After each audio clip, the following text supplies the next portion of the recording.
What is up, guys? Welcome to my review for The Flash Season 5 Episode 16, titled Failure is an Orphan. This episode continued right where the last episode left off, where in the last episode, right at the end, Team Flash, really it was just Barry, Cisco, and Caitlin, decided that they will try to convince Cicada to take the cure that they just finalized or they just tested out on King Shark, and obviously it worked. That's what this episode is all about. The episode did begin right before that, with Nora traveling to 2049 and confronting the Reverse Flash about everything that's about to go down, and I like this scene quite a lot. It was a great way to start the episode. It also had a reference to two different DC characters. He mentioned that he knows about the first boy Anthro as well as the last boy Kamandi. I've heard of Kamandi, I've never heard of Anthro, but apparently these are both characters that Eobard Thawne has heard of, and who knows, maybe with some time travel here or there, maybe these characters will both be appearing sometime in the future in the Arrowverse. Either way, I think that with this reference and with the way to start the episode, I think it was just a great way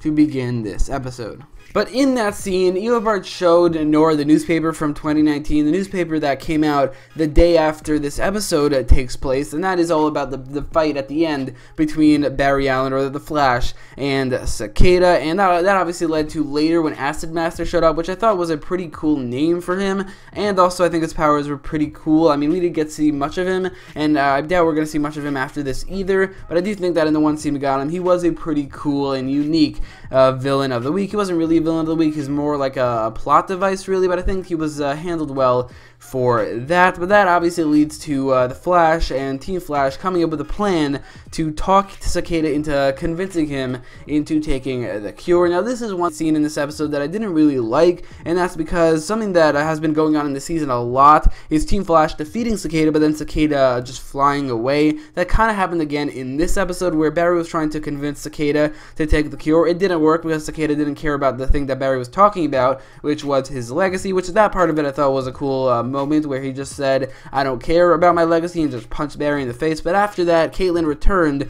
and just shot him once, and he was already defeated. Killer Frost can basically just defeat Cicada by herself. It's not really much of a fight, which is already a huge problem with the character of Cicada, because Killer Frost is there and she could just defeat him on her own, but then he just flies away every single time, like in this episode, which is also a problem, because when the heroes defeat the villain every single time, it makes the villain seem incredibly weak and incredibly not a threat at all. It's possible that they did that on purpose just to make the new Cicada that appeared in this episode seem that much more threatening and badass, and honestly, if that's what they were going for, it kind of worked, and I'll talk about that at the end of this review. But when Cicada showed up at the end, the second Cicada, the Grace Gibbons Cicada, I thought she was pretty awesome. I'll talk about that later, but as for Cicada himself, he just did not work as a villain for the 16 episodes that he was a villain of the show. The first couple episodes it was good, but after that it wasn't, and this episode, this scene like this where Cicada flies away after being blasted once by Killer Frost, that's just not a good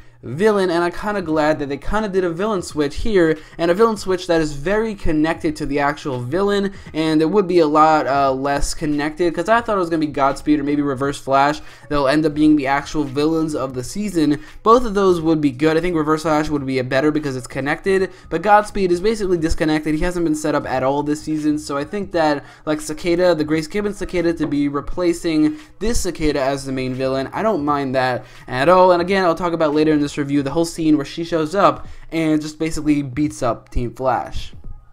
Before I get to all of that, however, there were a couple of side storylines contained within the main storyline of this episode. I think this episode did a pretty great job at making every single scene that was in the episode very much matter. A big problem with The Flash in general sometimes is that the side storylines feel very filler, like they're just filling time, they don't matter. In this episode, there were two different side storylines. One of them was very important to the story, and the other one was at least mildly important to the characters that were in it.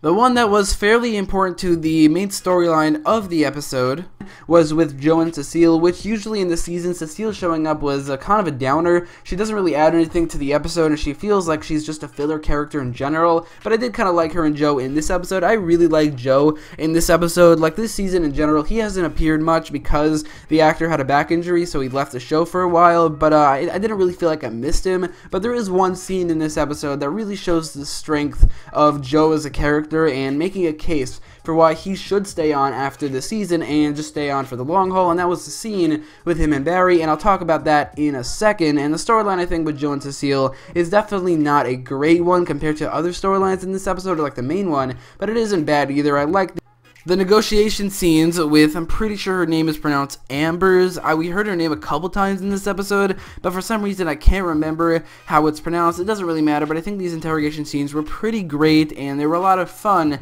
and they were obviously very important to the major storyline of the season. And I think that the highlight of the episode, or a highlight of the episode, was that conversation that I mentioned a minute ago with Barry and Joe. In the forensics lab in the CCPD, this really reminded me of season 1, where Joe and Barry's conversations were highlights of a lot of episodes. I mean, this conversation was great, and I love the chemistry between these two actors. It really made a case for why Joe is definitely a great character. Again, I felt like he wasn't really missing from the show, even though he was. Technically, I just wasn't missing him as a character, and I don't think he's had very much great moments like this one in this episode in a very long time. But if they just continue doing this with Joe and Barry just conversating in the forensics lab, for some reason, whenever they talk, it's so much better when they're in the forensics lab. Just look at any scene with them in season 1 or even season 2, not really in season 3 and 4, but scenes like this, I love these scenes, and I really hope they do more of them if Joe is sticking around after this season.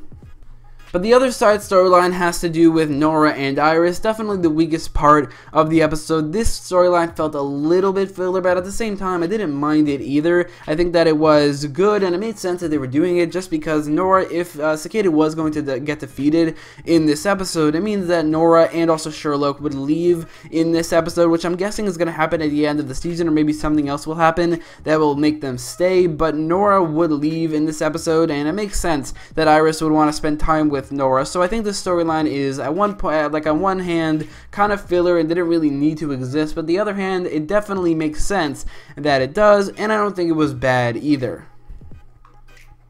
In that first side storyline that I mentioned, Joe and Cecile figure out that Grace Gibbons is actually a metahuman, and also where Cicada is hiding. They give this information to Barry, and obviously that means that was the importance of the storyline with Joe and Cecile, which was pretty damn important. And then Barry goes and confronts Cicada. This scene alone probably had a better rivalry between the two characters of The Flash and Cicada than any other episode in this season, which is disappointing because I compared Cicada a lot to Prometheus in the beginning of the season. Turns out he's nowhere near as good, but the best part about Prometheus was his rivalry with Oliver Queen, and the two actors brought out so much in each other, and it didn't seem like Barry's season 5 villain had as good a rivalry with Barry as Oliver's season 5 villain had with him. But this scene came kind of close to being a good rivalry. It wasn't great. I mean, it wasn't a great rivalry. It really seemed like Barry had the upper hand throughout this whole scene, and really throughout the season in general. But it came a little bit closer than any other episode in this season to really feeling like a good rivalry between these two characters. But after this scene, Cicada, like I predicted in my trailer breakdown, completely gives up after he stabs the wall right next to Barry's face. It's a very kind of cliche, but also not really cliche. I mean, it happens sometimes, but it doesn't happen in every single movie or TV show, but it happens a lot where the villain hits the wall right next to the hero's head, and then after that he completely gives up on everything he's trying to do, all the evil deeds he's trying to do. And that's the same thing happened in this scene, which is why I predicted it in my trailer breakdown. But that obviously leads to Cicada agreeing to take the cure, but only if they cure Grace right after.